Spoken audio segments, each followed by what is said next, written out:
Hello everyone, welcome to Vandana academy. आज मैं आपके लिए लेके आई हूँ आरटीई एक्ट 2009 और आपको चैनल पर टॉपिकों पर वीडियो मिल रही है। हमने बहुत सारे टॉपिक क्लियर कर लिए हैं। अभी थोड़ा होली की व्यस्तता के कारण आपकी टॉपिकों पर वीडियो नहीं हो पाई थी, ठीक है, लेकिन आपको पीवाईक्यू पर वीडियो डेली मिल रही है, ईवीएस और सीडीपी की मिल रही है। साथ ही साथ अब आपको पेपर 2 की भी पीवाईक्यू कराई जाएगी, एसएसटी की, ठीक है। ये मैं आपको दिखा दूँ पीडीएफ। आज हम पढ़ेंगे आरटीई एक्ट 2009। इसमें आपकी ये जो प्रमुख धाराएं हैं और ये क्या कहता है, तो इस सब पर आज हम चर्चा करेंगे। और आरटीई एक्ट 2009 से आपके सीटेट का चाहे पेपर फर्स्ट हो चाहे पेपर सेकंड हो, दोनों में ही प्रश्न पूछे जाते हैं और सभी सब्जेक्टों में, ठीक है, चाहे आपका सीडीपी हो, ईवीएस हो, मैथ हो, भाषा हो, एसएसटी हो, यानी सभी में आपके आरटीई एक्ट 2009 से प्रश्न अवश्य बनते हैं। अगर आप चैनल पर पहली बार जुड़ रहे हैं तो चैनल को सब्सक्राइब अवश्य कर लें, क्योंकि हमारे चैनल पर आपको बिल्कुल फ्री में तैयारी कराई जाती है। तो सबसे पहले हम बात करते हैं आरटीई एक्ट 2009, निःशुल्क एवं अनिवार्य शिक्षा अधिकार अधिनियम 2009। वर्ष 2002 में संविधान के 86वें संशोधन द्वारा अनुच्छेद 21A में 6 से 14 वर्ष तक के सभी बच्चों को मुक्त एवं अनिवार्य शिक्षा उपलब्ध कराने का प्रावधान किया गया। यानी ये अब क्या है, ये एक मूल अधिकार बन गया है कि बच्चों को, यानी 6 से 14 वर्ष तक के सभी बच्चों को प्राथमिक लेवल की शिक्षा उपलब्ध कराई जाएगी। और ये कैसी होगी, ये मुक्त नहीं है, ये मुफ्त है, ठीक है। ये थोड़ा टाइपिंग में मिस्टेक हो गई है। ये मुफ्त एवं अनिवार्य शिक्षा उपलब्ध कराने का प्रावधान किया गया। तो ये आपका कौन सा संशोधन है, आपका प्रश्न बनता है। तो ये आपका 86वां संशोधन है। और ये कहाँ है आपका, तो अनुच्छेद 21A कितने वर्ष तक के बच्चों के लिए बात की गई है, तो 6 से 14 वर्ष तक के बच्चों के लिए, ठीक है। यहाँ आपका कंफ्यूज हो जाता है, कभी कभी आपसे पूछ लिया जाता है कि दिव्यांग बच्चों के लिए, ठीक है। तो दिव्यांग बच्चों के लिए ये आपका 6 से और 18 वर्ष तक है, ठीक है, दिव्यांग बच्चों के लिए। लेकिन ये आपका जो सामान्य बच्चे होते हैं तो ये आपको 6 से 14 वर्ष तक ही याद रखना है। 20 जुलाई 2009 को राज्यसभा में पारित, 4 अगस्त 2009 को लोकसभा में पारित, 26 अगस्त 2009 को राष्ट्रपति के हस्ताक्षर, 27 अगस्त को राजपत्र गजट में प्रकाशित, 1 अप्रैल 2010 से जम्मू कश्मीर को छोड़ करके, ठीक है, जम्मू कश्मीर को छोड़ करके पूरे देश में लागू। अब ये जम्मू कश्मीर को क्यों छोड़ा गया था, क्योंकि जम्मू कश्मीर में पहले कौन सी धारा लागू रहती थी और जिसे हमारे प्रधानमंत्री नरेंद्र मोदी जी ने हटा दिया है। आप कमेंट करके अवश्य बताएं, ठीक है। अब हम इसकी कुछ प्रमुख धाराएं हैं, इन्हें हम पढ़ेंगे। इसमें 38 धाराएं हैं, ठीक है। ये आपका आरटीई एक्ट 2009 है। इसमें 38 आपकी 38 धाराएं हैं। इनमें से जो प्रमुख आपकी एग्जाम में पूछी जाती हैं हम उन्हें पढ़ेंगे। तो धारा 3 कहती है 6 से 14 वर्ष तक के सभी बच्चों को उपलब्ध, यानी 6 से 14 वर्ष तक के सभी बच्चों के लिए ये उपलब्ध अवश्य होनी चाहिए।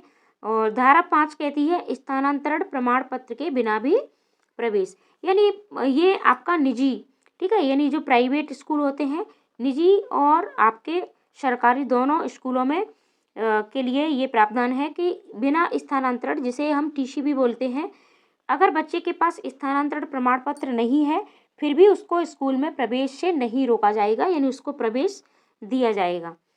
कक्षा 1 से 5 तक के बालकों के घर से विद्यालय की दूरी, ये आपकी धारा 6 कहती है कि कक्षा 1 से 5 तक के, यानी प्राथमिक लेवल के बच्चों के लिए विद्यालय की दूरी उनके घर से कितनी होनी चाहिए, 1 किलोमीटर होनी चाहिए, ठीक है। और 6 से 8 यानी जूनियर वर्ग के बच्चों के लिए विद्यालय की दूरी 3 किलोमीटर से ज़्यादा दूर नहीं होनी चाहिए। तो आपने अभी देखा होगा कि अब प्रत्येक गांव में ये प्राथमिक विद्यालय बच्चों के लिए उपलब्ध होते हैं। धारा 11 कहती है विद्यालय पूर्व शिक्षा देने का प्रावधान, यानी आपका आरटीई एक्ट 2009 के अनुसार बच्चे को विद्यालय पूर्व शिक्षा देने का, जैसे इसमें आपके आंगनबाड़ी की बात की गई है, ठीक है, आंगनबाड़ी केंद्रों में, यानी इससे बच्चा क्या है कि वहाँ जाके एकदम से हताश नहीं होता है, वो पूर्व से तैयार रहता है, ठीक है। विद्यालय पूर्व शिक्षा देने का प्रावधान किया गया है। धारा 12 कहती है निजी विद्यालयों में 25% सीट गरीब विद्यार्थियों के लिए आरक्षित, यानी 25% सीटें आपके निजी विद्यालयों में गरीब विद्यार्थियों के लिए क्या है, आरक्षित की गई है। इनमें गरीब विद्यार्थी जैसे SC OBC EWS वाले विद्यार्थियों के लिए आरक्षित की गई है। तो आपका प्रश्न बनता है कि कितने प्रतिशत सीटों का प्रावधान है निजी विद्यालयों में, तो ये आपका 25%।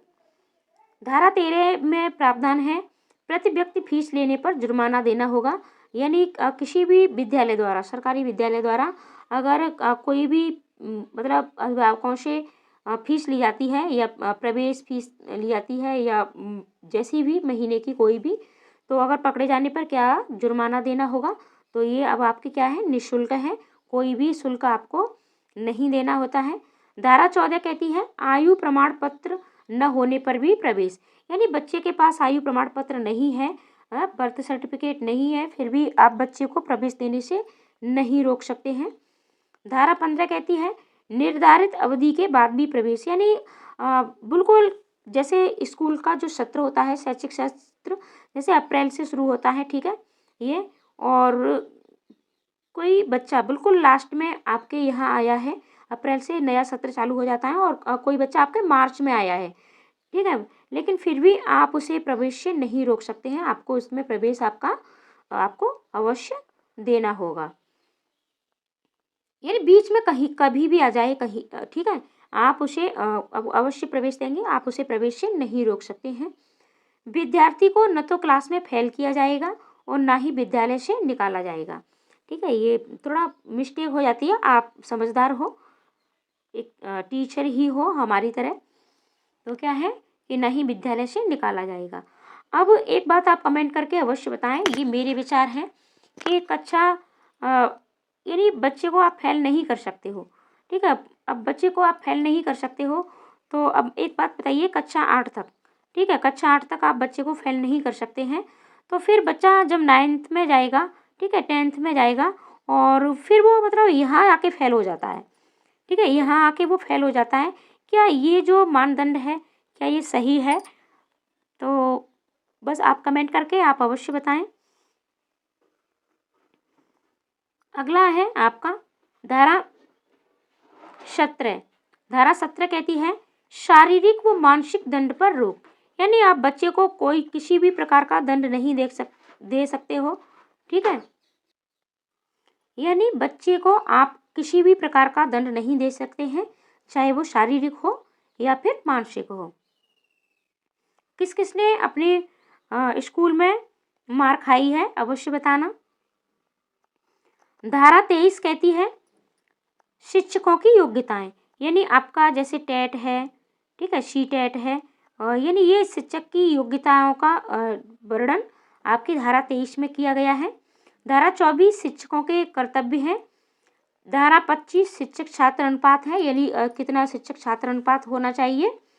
धारा 27 कहती है चुनाव, जनगणना, ठीक है, आपदा राहत के अलावा शिक्षकों को गैर शैक्षिक कार्य में नहीं लगाया जाएगा, यानी चुनावों में आप देख सकते हो कि मतलब शिक्षक की ड्यूटी लगती है, जनगणना में भी, अभी जनगणना आपकी मतलब बहुत सालों से हुई नहीं है। आपदा राहत में आप देख सकते हो अभी जैसे कि आपका कोरोना आया था, तो कोरोना में भी बहुत से शिक्षकों की ड्यूटी लगी थी, तो सिर्फ इन 3 में शिक्षकों की ड्यूटी लग सकती है, इसके अलावा कोई भी गैर शैक्षिक कार्य में शिक्षकों की ड्यूटी नहीं लगाई जाएगी। धारा 28 कहती है सरकारी शिक्षकों के निजी ट्यूशन पर रोक, यानी सरकारी शिक्षक हैं वो बच्चों को यानी निजी ट्यूशन पर रोक है, वो ट्यूशन नहीं पढ़ा सकते हैं। RT 2009 के अनुसार प्राथमिक कक्षाओं में छात्र एवं शिक्षक का अनुपात 1:30 है, यानी ये कक्षा 1 से 5 तक, ठीक है, यानी कक्षा 1 से 5 तक छात्र अनुपात कितना होना चाहिए, 1:30, यानी 1 शिक्षक पर 30 बच्चे। RT 2009 के अनुसार उच्च प्राथमिक कक्षाओं में छात्र एवं शिक्षक का अनुपात 1:35 है, यानी 1 शिक्षक पर 35 छात्र आपके होने चाहिए। यदि प्राथमिक स्तर पर 150 यानी 150 से अधिक बच्चे हों तो इसके लिए प्रावधान है कि एक प्रधानाध्यापक और 5 अध्यापक, यानी एक स्कूल में अगर 150 से अधिक बच्चे हैं, 150 तक प्लस बच्चे हैं, तो वहाँ आपका 6 शिक्षक, जिसमें एक प्रधानाध्यापक और 5 शिक्षक होने चाहिए। शिक्षक प्रति सप्ताह न्यूनतम 45 घंटे कार्य करेगा, यानी एक सप्ताह में शिक्षक को कितने घंटे कार्य करने हैं, तो ये आपके 45 घंटे कार्य करने हैं। तो प्रति सप्ताह न्यूनतम, ठीक है, यानी न्यूनतम यानी कम से कम 45 घंटे शिक्षक को कार्य अवश्य करना है। प्राथमिक स्तर पर न्यूनतम शैक्षणिक घंटे प्रत्येक शैक्षणिक सत्र में, ठीक है, ये एक शैक्षणिक सत्र की बात की जा रही है, 200 कार्य दिवस या 800 कार्य घंटे होंगे, ठीक है, यानी 200 कार्य दिवस यानी 200 दिन या फिर आपके 800 घंटे, ये आपके प्राथमिक स्तर पर, ठीक है। उच्च प्राथमिक स्तर पर न्यूनतम शैक्षणिक घंटे व कार्य दिवस 1000 घंटे व 220 दिन होंगे। और प्रश्न आपके यहाँ से पूछे जाते हैं और यहाँ आपको कंफ्यूजन हो जाती है, तो ये आपको अच्छे से मतलब याद रखना है कि प्राथमिक स्तर पर कितना है, 200 है और 800, और ये आपका उच्च प्राथमिक पर 1000 घंटे और 220 दिन। कक्षा 8 तक शिक्षा मातृभाषा में ही दी जाएगी। तो आपका आरटीई एक्ट 2009 के अनुसार, यानी बच्चे को शिक्षा आपको किस में देनी है, उसकी मातृभाषा में ही देनी है।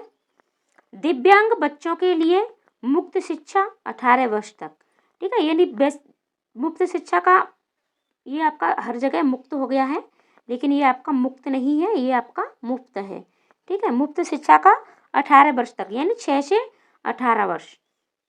और सामान्य बच्चों के लिए ये आपका है, कितना है, ये सामान्य बच्चों के लिए 6 से 14 वर्ष, यानी 4 वर्ष का समय दिव्यांग बच्चों के लिए क्या है, आपका बढ़ा दिया गया है।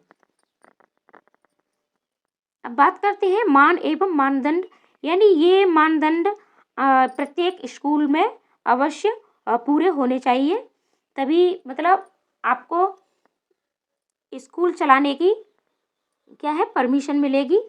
जैसे सुरक्षित विद्यालय भवन, शुद्ध एवं साफ पेयजल पीने का अवश्य होना चाहिए, मिड डे मील पकाने के लिए पर्याप्त स्थान अवश्य होना चाहिए, खेल का मैदान भी बच्चों के लिए अवश्य होना चाहिए, पुस्तकालय भी आपका अवश्य होना चाहिए, बालक बालिकाओं के लिए अलग अलग शौचालय की व्यवस्था भी होनी चाहिए, और विद्यालय भवन की 4 दीवारी अवश्य होनी चाहिए। आपने अभी देखा होगा कि अब प्रत्येक जो हमारे प्राथमिक विद्यालय होते हैं, तो ये सब में 4 दीवारी मतलब कराई जा रही है। बहुत पहले से हमारे जो सरकारी विद्यालय हैं वो बदल चुके हैं, अब बालक बालिकाओं के लिए अलग अलग शौचालय की भी व्यवस्था हो गई है।